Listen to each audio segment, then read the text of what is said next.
Who did the intro last time? I have no idea. I have no idea. Well, anyway, welcome to Let's Unpack That. This is a podcast where we analyze books that we read in middle school. I'm Lydia. I'm Nina. And for once... I wish you guys could see the setup we have. Let me tell you, it is professional. My goodness. It is clean. The air conditioning is great. Actually, I know for a fact that this is what some actual professional podcasts do. Okay. Is record under duvets. Yeah. So right now we're under blankets. Yes. In my bedroom. We've got little forts on opposite sides of the room so that we hopefully don't pick each other up on our microphones. Not too much. And yet can still hear each other, which is the key. Because, what's the point of being in the same room if you still have to use Skype to hear each other? Which we considered. Yes, we consider that.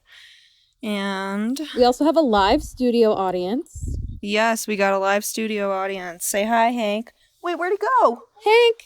Oh, no! Hank! Oh, he's on the blankets in the corner. Okay. Oh, okay. So we have a live studio audience in the name of Hank. He is, again, my roommate's dog. I think you remember him from last episode. If you don't. Yeah, he was in the beginning of last episode. Yeah.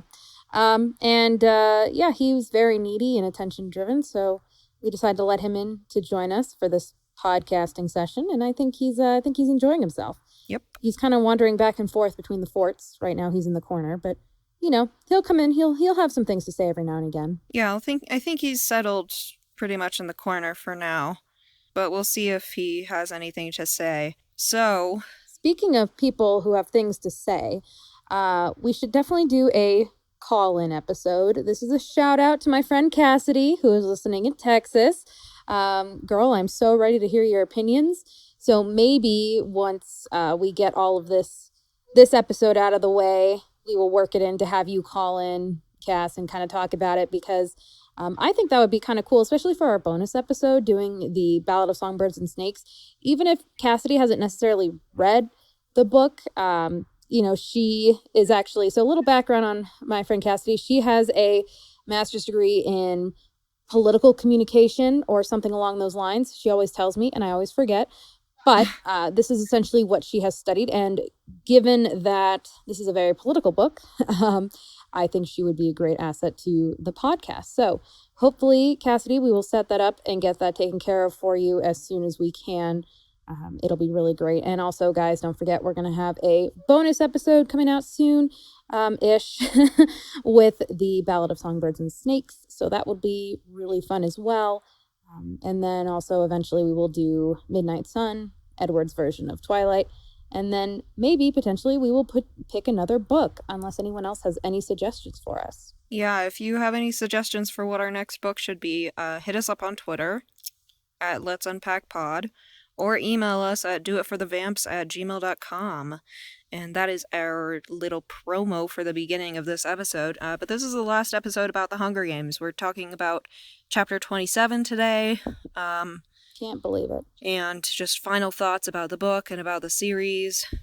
I can't believe we've been doing this for 2 years, by the way. So Lydia mentioned right before we started this that we've been podcasting for 2 years, which is crazy. Definitely not what I expected when we first started this, but so far I'm loving it. So, and especially now that you're here, it's a lot easier to do and a little bit more fun, I think. Yeah, I mean, for goodness sake, we made blanket forts.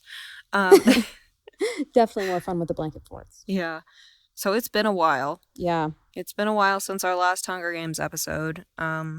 So we released the one last week, but that was actually recorded in May. June. And so Lydia and I haven't sat down and done a podcast recording since May, which is almost 6 months ago. Yeah, it's a long time ago. I think it is about 6 months ago. No, we recorded in June. So it's been about 5 months. And of course, as we noted last time, a lot of things have changed. Who were we in June of 2020? Who knows? Idea. Nobody knows. But here we go. We both just finished up the Hunger Games, and wow. I don't know about you, but for some reason, this chapter hit me a little bit different than the other times that I've read it before. And maybe it's because I haven't read it in a long time. And the last time I did read it, it was really just to read. And it wasn't necessarily with the idea that I was going to discuss it afterwards. So arguably, I probably just skimmed through it and didn't really absorb it as much. But that last chapter, I don't know. To me, I really feel like the undertones of that chapter are really highlighting the danger in a way that I didn't necessarily realize. And in a way that the last couple minutes of the movie doesn't really hit on either, but just how much danger and how worried Katniss actually is. For some reason, I didn't realize that there were two separate sessions with Caesar Flickerman. I thought there was just one long session with like the remembering the Hunger Games, like the special features clips, and then the speech right afterwards. But actually, I guess it is broken up into two, which to me is just like, oh my gosh, it's interesting. And it's also clever on the ways of the Capitol because it's just further exhausting the tributes at that point, or the victors, I should say. It's exhausting the victors to the point that they still feel like they're being owned. Like, they can't just go home and do nothing, but they're still here on this schedule, which it all just sat a little bit differently with me this last time I read it. What about you? Yeah, me too. I noticed a bunch of stuff that I had forgotten was in the first book, and that I'd kind of assumed before was just in the second book and the third book once it became popular. But, I mean, like we've said before, Suzanne did a lot of planning for this series, and, I mean, I should have known that, like, she definitely had the whole trilogy planned out when she published the first book. Oh, yeah. So just a quick summary of chapter 27, which is the last chapter, starts with Katniss's first interview after the Hunger Games, and she sees Peeta for the first time since his medical treatment. And later, actually, in this chapter, it's revealed that he lost his leg because of the tourniquet, but also that he didn't bleed out because of the tourniquet. So it was her fault that he lost his leg, but also that he survived it all. So the book describes the Hunger Games show reel in a lot of detail. I didn't remember it being in that much detail. Yeah, and it's 3 hours long. Jeez. And then Katniss and Peeta are crowned the victors, but Katniss can feel President Snow's anger towards her, and she can't stop thinking about how much danger they're in because of the berries. Her only defense can be that she was hopelessly in love, so she's trying to act like it. And after the interview, she tries to find Peeta in the training center to talk to him, but she can't find him, and then she finds that she's locked in. The next day is the second, more personal interview with Caesar Flickerman, who really cuts her some slack and helps her out when she can't think of answers. And then they get back on the train to District 12, and Katniss puts on her normal clothes and starts retransforming into her normal self, the one that doesn't have to be a show figure for the Capitol. And at a fuel stop, Katniss tells Peeta that they're in danger because of the berries. And Peeta figures out that her whole love-struck attitude was an act for the cameras, and he's really disappointed. Katniss is confused because she doesn't know how things will be back in District 12 with Peeta and Gale, and how to let them both down easy. And the book ends as they hold hands and prepare to get off the train for the cameras in District 12. Dun-dun. What I thought was interesting right off the bat about Chapter 27 is that, and quoting here directly from the first page of Chapter 27, I hear Caesar Flickerman greeting the audience. Does he know how crucial it is to get every word right from now on? He must. He will want to help us. To me, I wonder, and that's end quote, I wonder why she thinks that's, or where she arrived at that conclusion that Caesar Flickerman would want to help them. I don't know if she means in just a show business kind of way, or if she means he knows that they're in danger and he wants them to survive. What was your take on that? That's a good question, one that I hadn't actually considered, because, I mean, Caesar Flickerman has got to be under the Capitol scrutiny.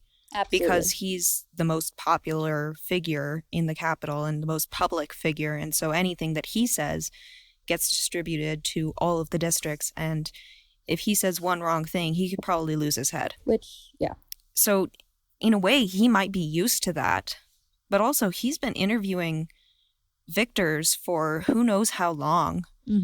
And I think by now he might have some compassion towards them and some recognition that they're fresh off the trauma train and that anything that in order to put on a good show, he needs to help them out. He needs to bolster their responses and kind of sometimes ask leading questions that will give the most entertaining responses. So it's show business, but also it's politics, and Caesar Flickerman probably knows that and has been involved in it for so long. Right, but does he know that Katniss and Peeta would be under intense scrutiny right now? Like, does he recognize that their lives are still in danger, despite the fact that they're out of the arena, and that everything that he paints from now on will directly affect them?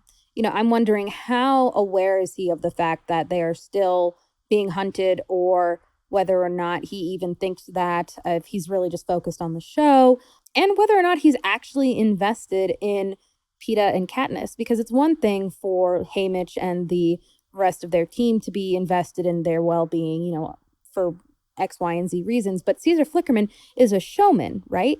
And, and like you've said, he's interviewed hundreds of, or probably not hundreds, but he's interviewed tens of a couple of victors at this point, and he's done this for a while, at least a couple of years to my recollection.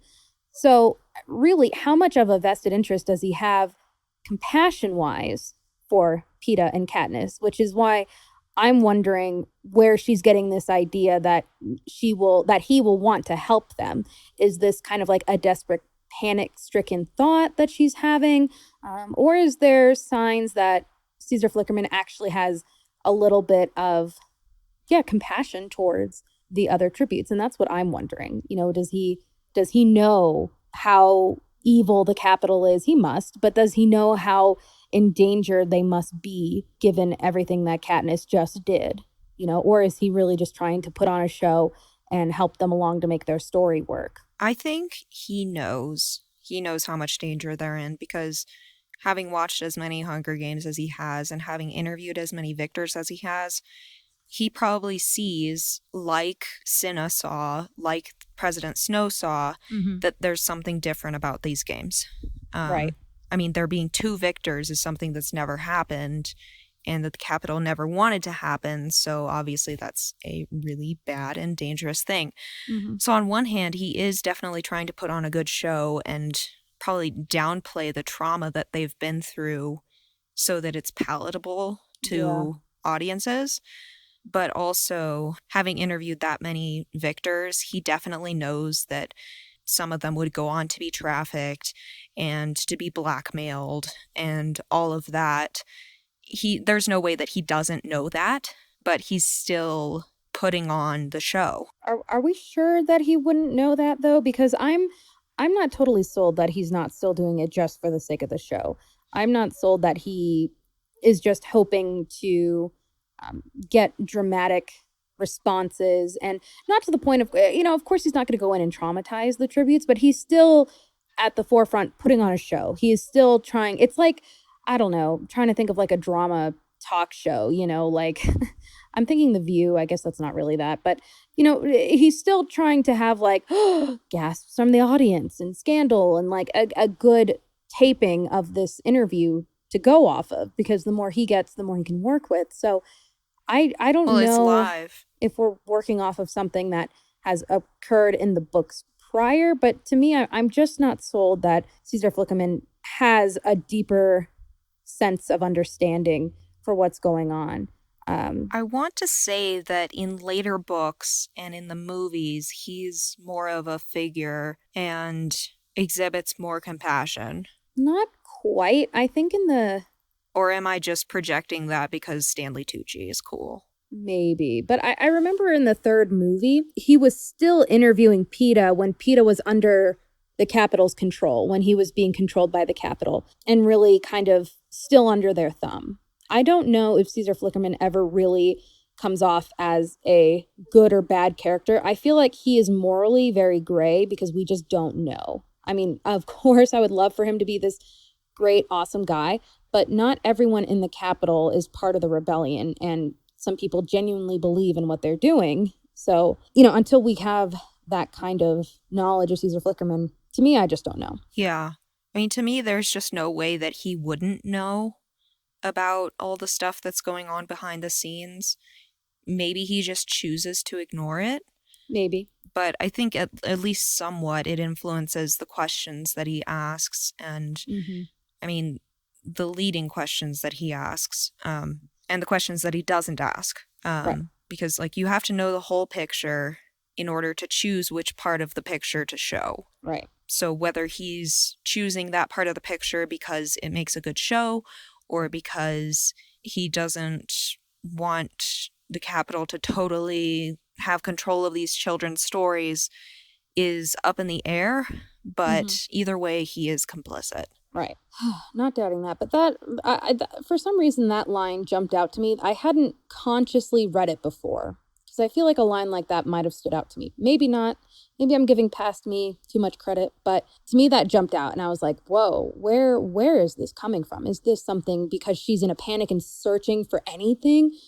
Or does she genuinely believe that he's there to help and wants to help? To me, I don't know. I think we could afford to do a little more looking into Caesar Flickerman. Yeah, and his dad is in Ballad of Songbirds and Snakes. Yeah, that's true. So maybe we'll see Caesar Flickerman in Ballad of Songbirds and Snakes. I don't know. Yeah. I haven't read the whole thing yet. Note that down for our bonus episode. I'd love to talk more about that. The Flickerman family. Oh, yeah. Yeah. Another character that we get a little bit of insight into here is Effie. Yeah. Because she starts showing signs of not being totally okay with what's going on, which will later make her part of the rebellion.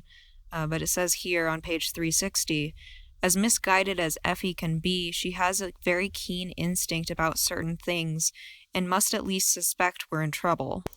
So she's not just the so-called dumb blonde stereotype that Katniss thought she was at the beginning.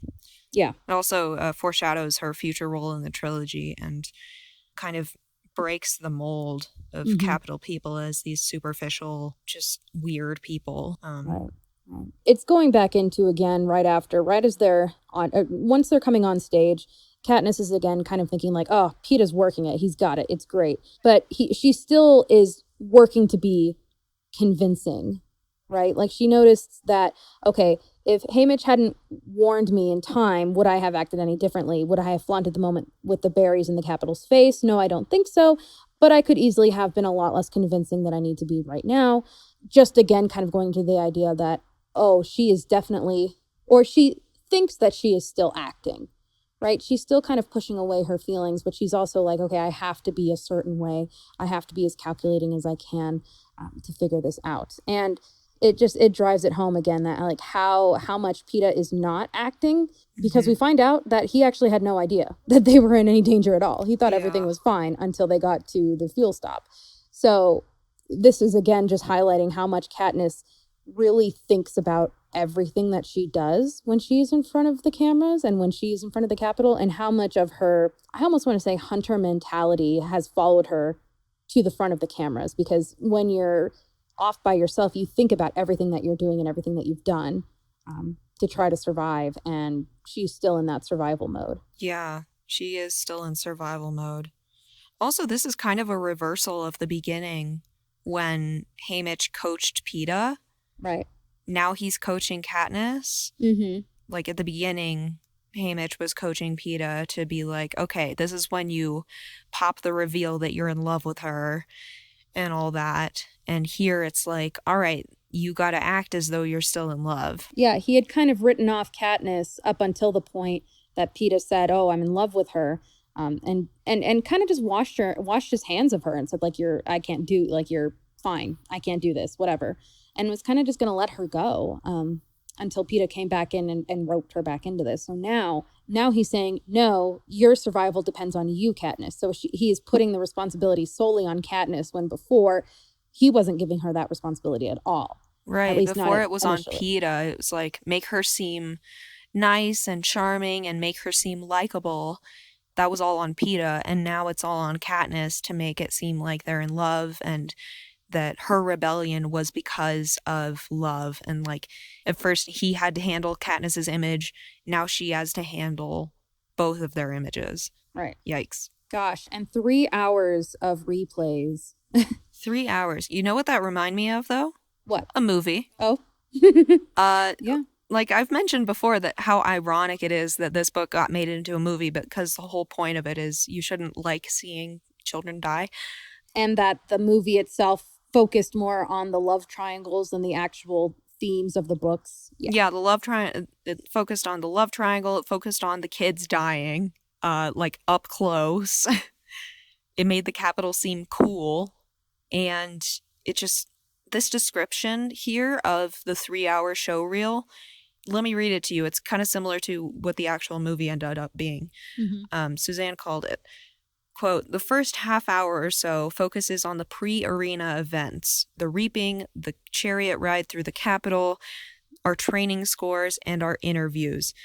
And it goes on with like how people are fighting and like the places where it cuts to what Katniss is doing and what Peeta is doing. And it doesn't show her putting flowers on Rue's body, but it does show Rue dying in gruesome detail.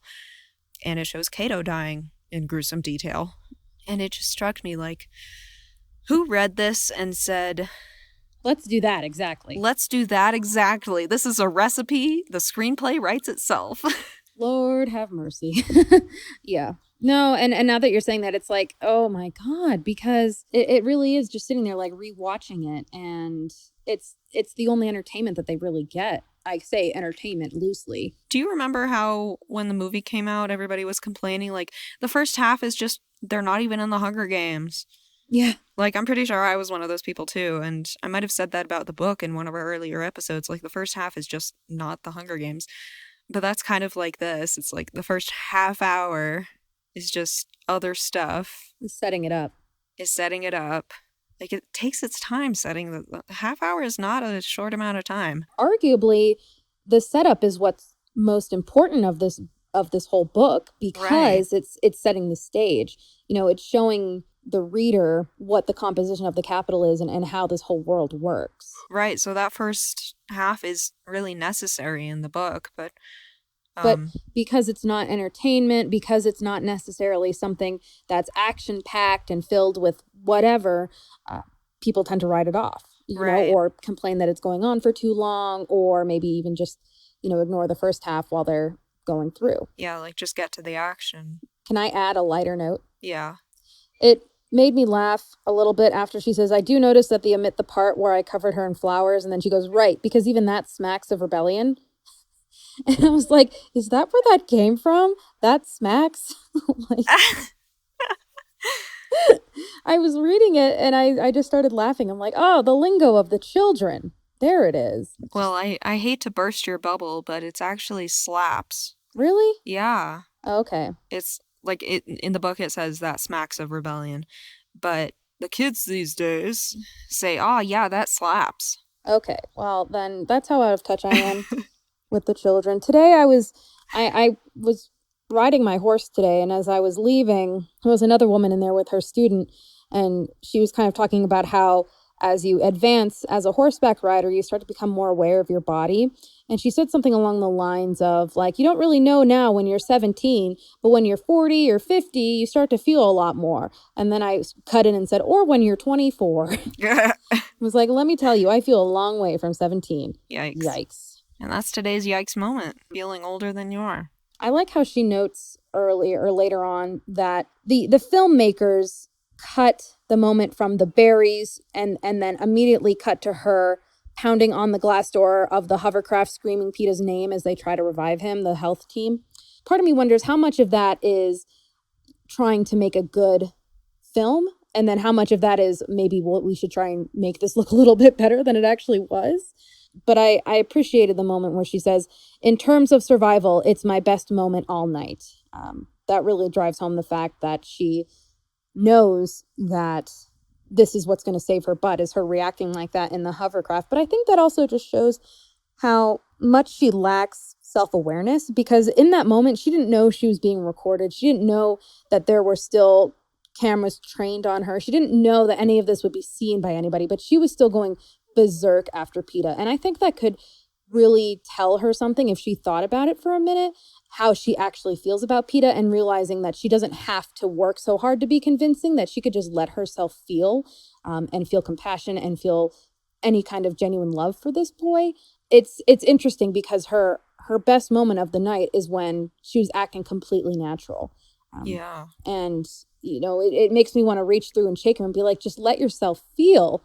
I understand why she doesn't. I totally do. But at the same time, like this moment, this is what saves your butt. And guess what? That was the only genuine moment that you've had since you joined up with Peeta however many days ago in the arena.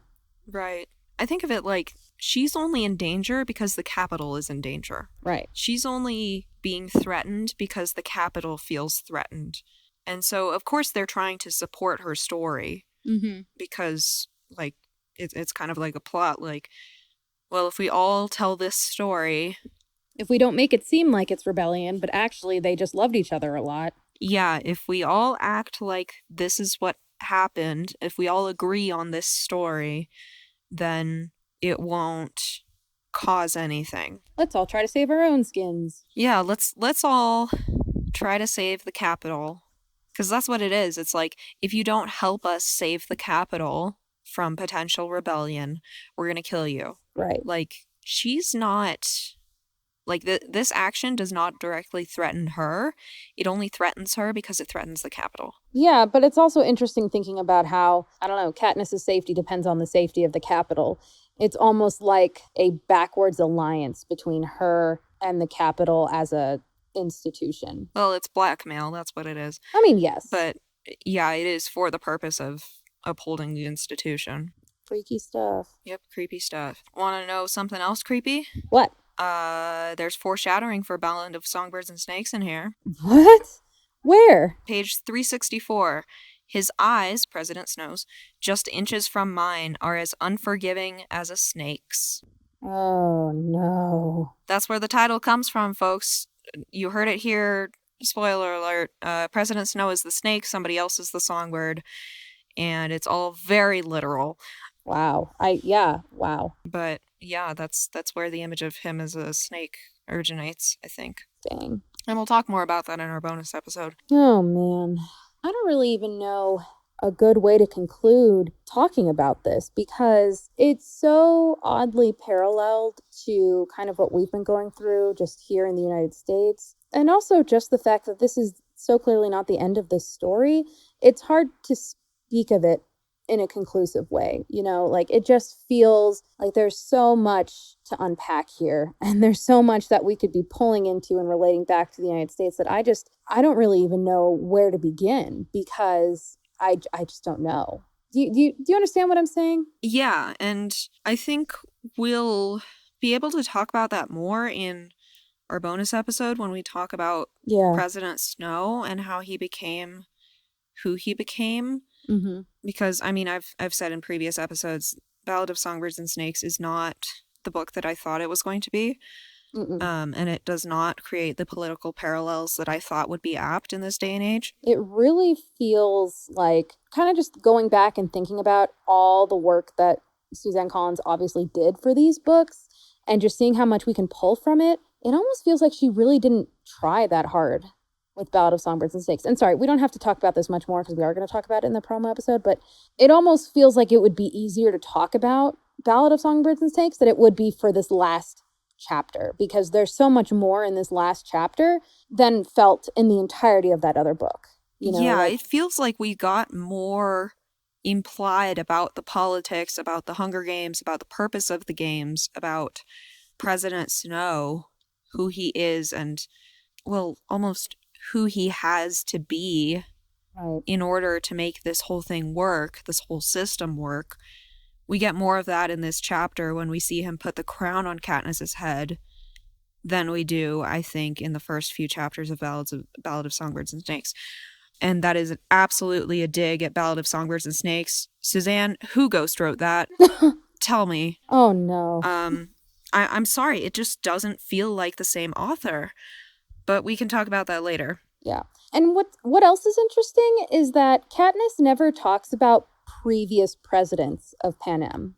Right. Like, it almost feels like this is more of, I don't want to say a monarchy, But it feels like President Snow is the capital, and the capital is President Snow, and there was no before, and there will be no after. Like it just seems like there's just no mention of any of the people who came before him. Right. We don't know if it was all men, if there were women in charge, what it looks like, because he's really painted as the beginning and the end of the capital, which for Katniss he absolutely is, because he's been in power as long as she's been alive. But you would think in school that they would learn about the different presidents of Panem and kind of talk about how this all began. Well, thinking about it, he's been in power at least 50 years at this point. Right. Which is probably, how old is the oldest person in the seam? Probably not much older than 50. So maybe that just isn't in the cultural memory. It really could not. It could be because, as we'll see, the mandatory viewings and everything else, that all had to come from somewhere, right? So you would presume that there was a time before the mandatory viewings, before everything kind of came together seamlessly and made it into the gigantic cultural phenomenon it is now, the required watching that it is now, that it just doesn't seem like anyone knows anything about before then. Yeah. Almost as if the Capitol has done that intentionally. Like, oh no, it has always been us. Mm-hmm. Even though at the same time, they are using the Hunger Games to say, no, we remember that there was a time before us, but don't think that we can go back there. It's all so complicated. It's like a big sticky gumball. Yeah, it's a major paradox that they've created. It's like, well, remember back when, but also no mention of who was president then. Because Snow wasn't president during the war. We don't know who was. And I don't think we ever learn about that person's name. Right, exactly. And yet this before time is such a rigid concept in the whole cultural memory of Panem. Speaking of cultural memory, I want to talk about the internet. Okay. Because Hunger Games was written right when the internet was kind of coming into our schools. And the first smartphones were coming out, but it wasn't yet known how much social media would affect youth culture. And right. We went from MySpace and Facebook to Instagram and Snapchat and TikTok.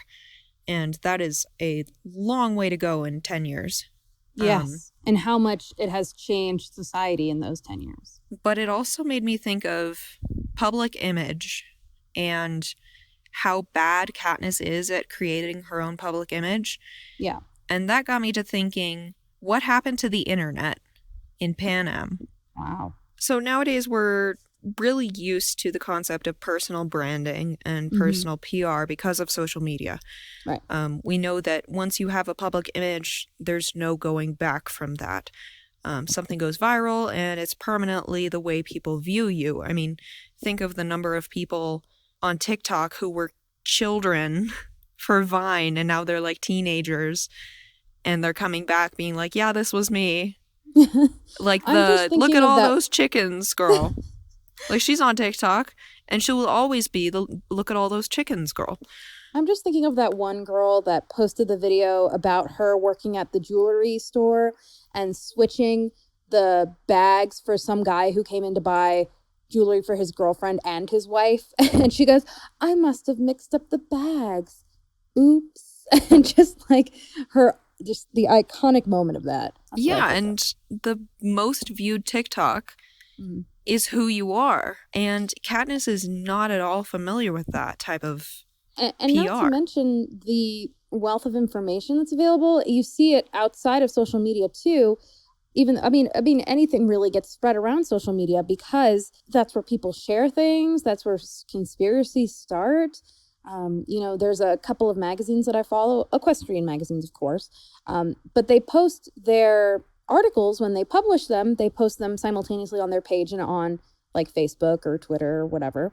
And the comments you just see, there's always hundreds of them afterwards and everyone has a different opinion. But at the end of the day, that information is out there, that image is created, and it's being spread around so rapidly. And I wonder how Suzanne Collins would have changed, if she would have changed, and if she did, how would she have changed the Hunger Games as a series, knowing what she knows now? Because I feel like that's a great point in saying, what happened to the internet, what happened to the social images. Is there a way to truly destroy that technology so that no one else has access to it anymore?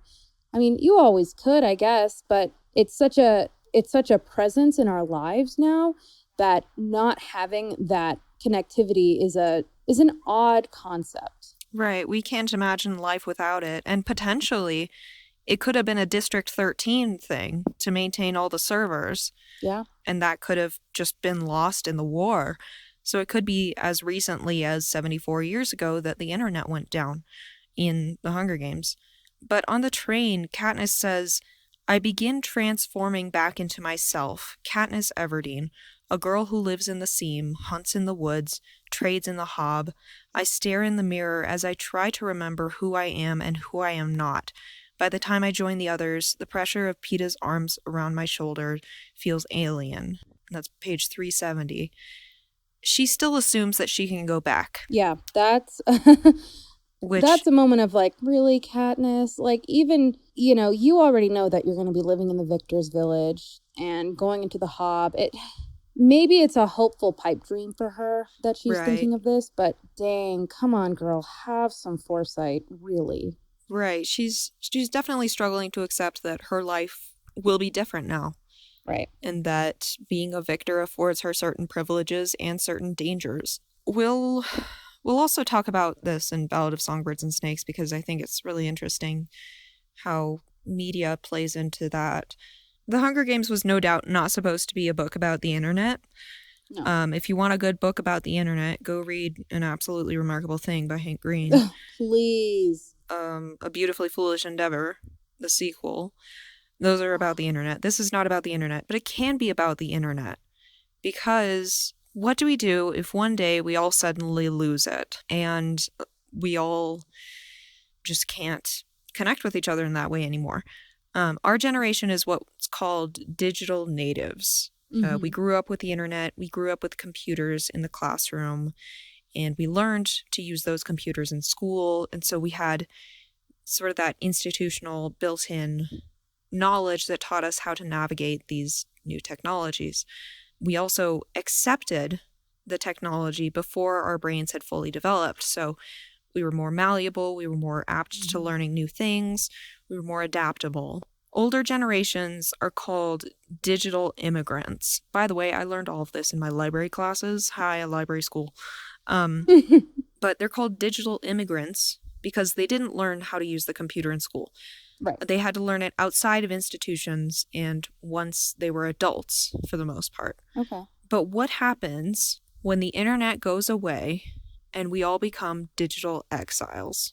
Who would we be as a society, like generationally, both the digital natives and the digital immigrants, if one day we just found ourselves without it and it didn't come back? Katniss, in a way, lives in an age of digital exile.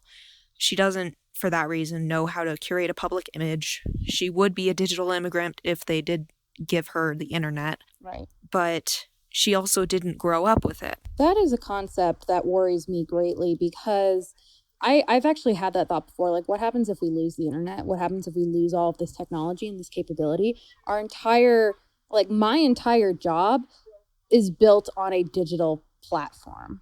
And like most of what the people I work on is technology and the internet and computers, and it's all digital, it's all virtual. So much of our world is dependent on it. Like, I don't know how that would play out because I don't see anybody handling it well, first of all. I mean, the internet in our house was out for like 2 days and it was spotty and we all went berserk. I wouldn't say we went berserk. I was going a little stir crazy and the rest of you couldn't work. Yeah, I couldn't work. And that makes me think, like, the other day, it's a good point. The other day I was at the dentist office and I was just on my phone waiting for the dentist to come in and like start the cleaning and whatever. I remembered how when I was younger, I used to always bring a book with me everywhere. Mm-hmm. Before I had a smartphone, I'd always have a book. And then I always get into this idea of like, what did people do before they had a smartphone or a book or a newspaper? And it just kind of keeps stepping backwards until we get to the point where they didn't have time to have those extra things, you know. It sends me back to the time of like, okay, when everyone had to work for their food and everyone had to do this. It's a concept I think about and I play around with in my mind a lot, but I don't really know how to verbalize because it's this never ending train of thought of like, how far back do we have to go to really like remember what it's like not to have the internet? And really, it's not that far, Right. but it feels far. And then it always makes me laugh too about how boomers are always like, you guys are all on your phones and you never talk to one another. But then if you look at pictures of like trains and people on trains back in like the 1900s, and they all have like newspapers Yeah, or nobody was talking books. to each other back then either. No one was talking to each other back then, I promise. Like cafes. No, I used to bring a book to the dinner table all the time. Are you kidding me? Talking to my parents? No. So, like, just no. We've always been good at social avoidance, except for now. Did any of that make any sense? Yeah, it's kind of like how, like that whole meme of like if you give a Victorian urchin a Dorito, they'll immediately just die from overstimulation. And how much more stimulated we are nowadays than people might have expected to be in the past. Like, I'm reading a book set Right. in the Regency, and I'm like, what did you folks do all day? Yeah. What did you do? And it's because, I mean, it was okay to have less stimulus back then because they were used to it. Now we're used to every 5 seconds refreshing and having something new to turn on the little chemical in our brains that makes us feel good. And I think our generation especially was brought up in the age of you always have to be doing more than you're expected to do to succeed. Yes. Like you always have to be going above and beyond. If this test requires 3 hours of studying, you need to study for 5 hours. You know, if you're going to be working full time, that full time better be 50 hours a week. Like we've been brought up on this idea to not have any free time because suddenly free time is seen Is wasted as time. what? Wasted time. Free time is seen as wasted time, and it's seen as like, oh, if you have too much free time on your hands, you're obviously not working hard enough. Right. And then meanwhile the rest of us are like, wow, what I would give for an hour to just not do something. Yeah, we live in an age where productivity is so touted up and so holy because capitalism is so holy, Yeah. that spending a little bit of time on yourself or even daring to want to spend time just doing what you love is a strange thing because, like, well, shouldn't you be working? Shouldn't you be turning your fun hobbies into something that will make money? Because money Right. is the only measure of worth. We've lost that ability to measure worth by quality of time rather than productivity. And what do we do if that all goes away? If all of a sudden people can't do their jobs and have to twiddle their thumbs, and like it would be like if the power went out on a massive scale, or even if the internet went out in just a city, there would be mass Right. chaos. Like the power went out for us last night. I'll bet the did. power company got at least like 1,000 calls about it, Yeah. even though it was late at night. Yeah, it was like 10 o'clock at night, the power went out, and we looked outside and all the neighborhood was dark, and it was kind of like, oh, okay. But then you know what else we did? It was we instantly jumped on our phones to figure out what was going Right. on. And we still had internet access through data.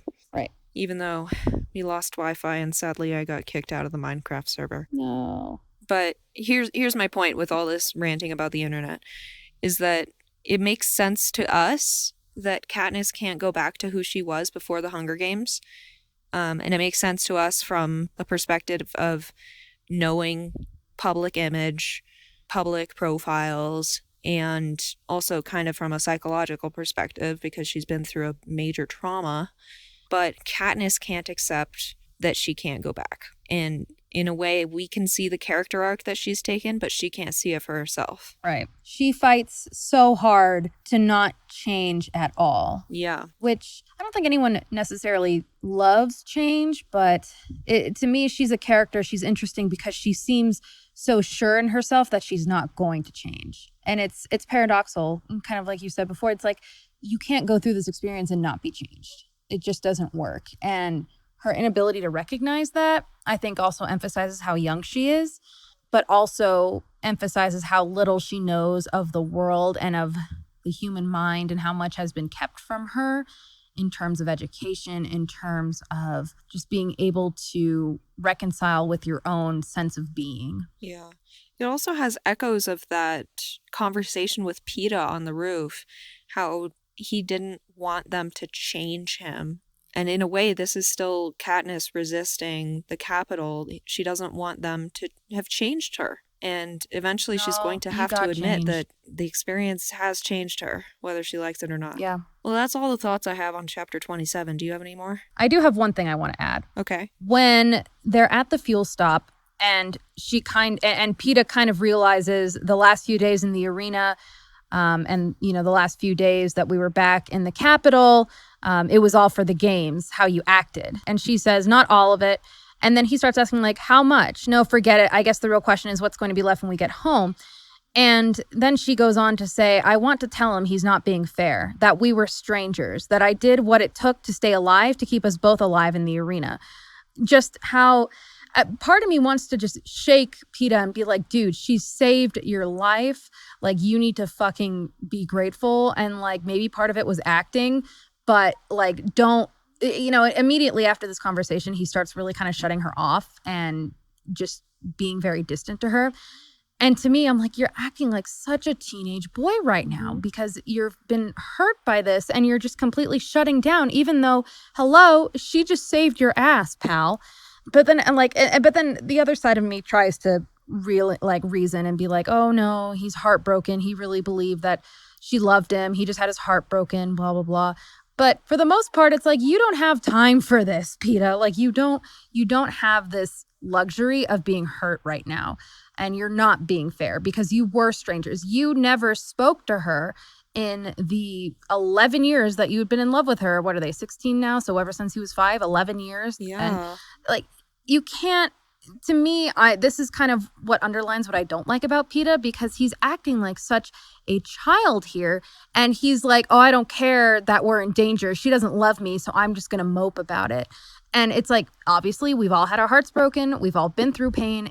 I get it. But you just don't have that luxury right now because it's just not, you just don't, you know, you're still in the games in a way, you know, and you're still trying to make it through the day. So reading that and especially that emphasis where she puts that we were strangers and she did what she did to stay alive and to keep them both alive, it really made me mad because I completely agree with her. And I think, God, you know, this is not something that you have time for. You just don't. Yeah, it also is really unfair because not only did she just save his ass, his literal life, but the first thing he does is start expecting things from her and start expecting love from her when they've both been through some intense stuff and they both probably need to work that out on their own before they can get together. Yeah. And she could have just as easily said, I don't want anything to do with you because you remind me of a traumatic time. Right. And you bringing up those 11 years, it's like, you have nothing to complain about if for 11 years you did nothing and then she saved your life and you think you deserve her love forever. Like, yeah, like oh God. it's like dude, like, read the room. First of all, clearly feminism has taken a big step backwards because you don't get to expect anything from your partner, first of all. And second of all, it's like, just, well, they aren't even partners. Why? He doesn't get to expect anything from her, period. They're strangers. Yeah, outside of the arena, they are strangers. Really, the realistic thing would be to take a step back, start to get to know each other, go on walks, you know, Jane Austen style, and talk in the gardens. I don't know. Start slow. Hey, let's start over. This was because really what do they have in common outside of, I think it's what is referred to as a trauma bond, where it's like latching on to somebody or something after experiencing something together and manipulating that and capitalizing on it. And I'm not saying that he's doing this deliberately, but he is definitely milking the idea of this trauma bond, linking them together and thinking this is the be all end all. And it's just not healthy and it's not right. And that's not how a good relationship is formed. Right. And I think my big conclusion at the end of this is that I really don't like Peeta. I kept on waiting for my opinion to change while I was reading this because it's not that I didn't mind him before. It's not that I disliked him before. He just never really stood out as a substantial character for me to really have any opinions on. But I think my concluding feeling is that I don't like him. He's immature. He doesn't think well. He just irks me in a way that I can actively say that I dislike him, whereas I couldn't say that before. Yeah. In a way, he's really happy that they got to skip the foundational bits of a relationship. Right. Like, and he's using the Hunger Games as a placeholder for a foundation of a relationship. And probably because he's been imagining their relationship for 11 years. Right. So he in has his mind, this foundation they're built already in his past head. all of this foundational stuff. But he doesn't realize that she hasn't there yet. Like, dude, you've been fantasizing about this girl ever since you were a kid. And you've probably thought out all of these scenarios and thought out all these conversations and had all these just like images in your mind of her, but you don't actually know her. And she doesn't know you. And you can't just jump past this and suddenly think we're together and we're in love, we're going to do it. Yes, you guys shared a traumatic experience together, and that brings you together and that brings you close.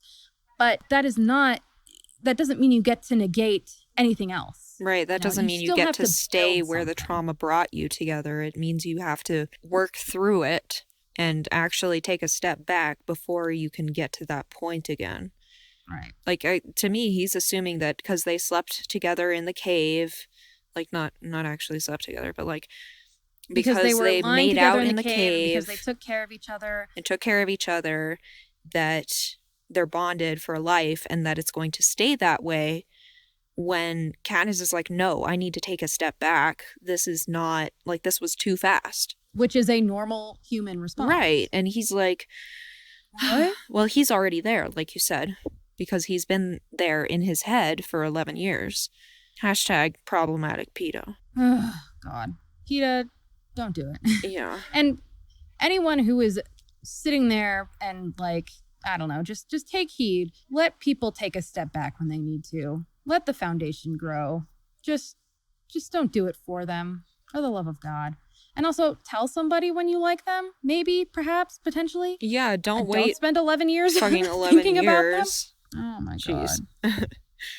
They have been through this traumatic experience together and they have changed, but they are still 16 years old. They are going to change more. They are going to change past the time that they are now. And this, assuming that, let's say, in a perfect Hunger Games world, they go on, they live as victors. There are another 100 years of Hunger Games behind them. Like, this was obviously going to color a significant part of their adulthood, but this isn't going to be their final stopping point. So they are going to change a lot past this time. And, there's all the possibility that even with that shared trauma, that they'll grow apart anyway. Right, which is part of why I hated the whole premise in the second book of, yeah, they're 17, they just got married, and now Katniss is pregnant. Right. Because it's like, man, they're 17. Stop. Man, and I thought I knew everything when I was 17, and I knew exactly who I wanted to be, and I am so different. Me too. And, it's like, fuck. No. Christ, like, guys. Take a step back, rebuild it from the ground up. Something that, if you're done. Yeah, I think so. Okay. Well, something that I didn't realize was set up in this book was the love triangle. Really? Yeah. I didn't remember it being set up in this book, but it is. Yeah. Katniss even says, like, she doesn't know how to let Peeta down. She doesn't know how to let Gale down. And she says, I can't explain how things are with Gale because I don't know myself. Suggesting that maybe she is a little bit in love with Gale. Because they've had time to build a foundation. Right, because they've spent so much time together. For years. Not saying that foundation is forever, but at this point, they've actually taken the steps to get to know each other outside of trauma. She has a stronger relationship with Gale than she does with Peeta. Yeah. And now she's confused about, like, well, in a way, I think she knows that she's going to have to choose between them. Oh, yeah. Because she says, well, I have to tell them both that I'm never going to get married and have kids. Yeah, and she doesn't think that she's capable of doing that. Right. They're all children. They're all children, but also, like, she's just been so hurt by everything. I mean, why would you have a kid and subject them to the reaping and potentially the Hunger Games when you've been through it yourself? Jumping back to Peeta, why do you think that you can fix it all for her just because you're together? Yeah. Like, are you assuming that because you're together, everything's going to be fine again? Like, I might just be going off on Peeta because I have just this, deep disappointment in men in general. But, like, it just... No, I think you're right. He really takes advantage of that in the next book when he comforts her when she wakes up screaming. Yeah. It's like, you are part of the traumatic experience. You know that, right? Yeah. And yet, you're trying to be the comfort in that. And that may or may not work. And you can't get offended when it doesn't work. Right. And you can't get offended when somebody gets upset at something that you did. Yeah. You just have to recognize it, decide if you want to change that, and move on. Yeah, that's why you can't just say, it wasn't my intention to hurt you. Right. You have to add something along the lines of, it wasn't my intention to hurt you, but I see that it has, so how can I fix it? Right. Like, even if it wasn't your intention, you still have to be sorry for it because it's also the effect, not just the intention. All those people who are like, I voted for Trump, but I don't agree with everything he says. Yeah, well, your intention may not have been to put black people in jail and kill all the gay people, but you know what? It just kind of sounded like it was. So, yeah, you still have to be sorry. Things are too big to ignore. You can't just go back to being friends with liberal people because, who's going to take you back? Moderates. And we don't have to talk about any more of that. No, let's not, because I'll go off. Yeah. All right, so that's chapter 27. That's the book. Fuck. We read the whole Hunger Games. It only took us a year. What was it? A year and a half? Or no, a year. About a year. Yeah. About a year. It's on average taking us about a year per season. Yeah. Because we end up taking breaks in the middle. Mm-hmm. Either because we're mad at each other or because one of us has a mental health crisis. Who's gonna be next? Yeah, what's it gonna be next? Let's not go. Maybe, I don't know. What's gonna be next? Grad school? I mean, that could be it. That could be it. Yeah. I would accept grad school. That's a nice outside third-party force that I would be okay with. God. Anyway, final thoughts on the Hunger Games. It's too real for real life. After everything that's happened, it's hitting differently. Mm-hmm. Go back and reread it if you haven't read it in a while, because it's hitting differently. Yeah, because when was this published? Was it like right before Obama was president? Let me look. Well, I have the book right here. I can just look at the copyright page. Oh, see? That's why we don't need internet. Yeah, you don't need internet when you have books. Now I just need light. 2008. So it was written right before the Obama era. Yeah. And right before smartphones became a big thing, right before the iPhone. Right. Or right after the iPhone. I think the iPhone was 2007. I learned all this in library school and I've forgotten it all. Time has become irrelevant. Yep.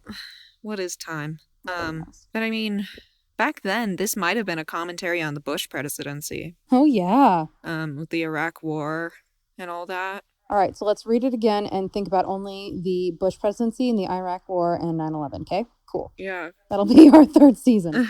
That sounds exhausting. Yeah, but I mean, it hits similarly, but I think that's what makes it such a good dystopia, is that it hits similarly in our age of the Trump presidency, but it also is scary in a lot of different ways. Yeah, it hit back then, it hits now, it very well may hit in the future. Yes, and that is, to me, what a good dystopia does. It speaks to the present moment, and it speaks to, history repeats itself. Yeah, which is why my personal stance is, if anyone wants to be a politician, they have to be well-versed in history. Thank you. That is my soapbox for tonight. Yes, that would be ideal. Why? Yeah. Why not? Fucking elected an econ major. An econ major, you guys. Ugh. It's fine. So much work to do. Let's do it. Yes, lots of work to do. First Lady has a PhD in education. We're on our way to being okay now. Still a lot of work to be done. It's an uphill battle, but we're going to keep climbing. Yeah. But last words on the Hunger Games. Good job, Suzanne. But also, why, Suzanne? Why? Why did you drop the ball so bad? About the Hunger Games. Good job, Suzanne. We won't talk about anything else. Yeah, good job, Suzanne. Would love to hear thoughts now. If anyone has any thoughts, that they want to share with us. Not that anyone ever talks to us, but if you want to share your thoughts with us, feel free to hit us up on Twitter, email us, send us a letter. I don't know. Also, Suzanne Collins, if you hear this, I would really love to know what you would change about the Hunger Games now that it's been over 10 years since it was first written, and just how things have changed and how your perspectives have changed. That would be really cool. Gosh, yeah, I think that's it. That's the Hunger Games. Yeah. There's so much that we could go into, and yet here we are. Yeah. I didn't find any fan fictions for this one. Darn. But if you want to read my fan fiction from high school, hit us up at doitforthevamps@gmail.com. I don't know if I still have my Hunger Games fan fiction, though. Okay, we'll find something. I know I have all 2.5 books of my Harry Potter fan fiction, but I don't know if my Hunger Games fan fiction is in the same document. Let's do some research. We'll bring it back for that bonus episode, whenever that is. Yeah, we could find good Ballad, Songbirds, and Snakes fan fiction. Oh, God. / alternative canon. Please. Alrighty. Well, I hear a dog that desperately wants to be let out of his kennel, so he can probably eat something that he's not supposed to. Yes. Croissant? Croissant? I think that's good. Guys, if you have any comments or any suggestions for our next book, or if you want really just tell us anything at all ever, reach out and we will do our best. Yeah, you can contact us on Twitter at Let's Unpack Pod. Forgot that for a second. Email us at doitforthevamps@gmail.com. Listen all over. We're on SoundCloud, we're on Stitcher, Apple Podcasts, iTunes, Castbox, whatever your favorite podcatcher is. And we will see you in... could we do it in 2 weeks? I think that's up to you, babe. Either 2 or 4 weeks. Or months. For the bonus episode about Ballad of Songbirds and Snakes. Coming to you soon at an undetermined time. Yes, until then. TBD. And for the last time, let's get this bread. All right, bye. Bye.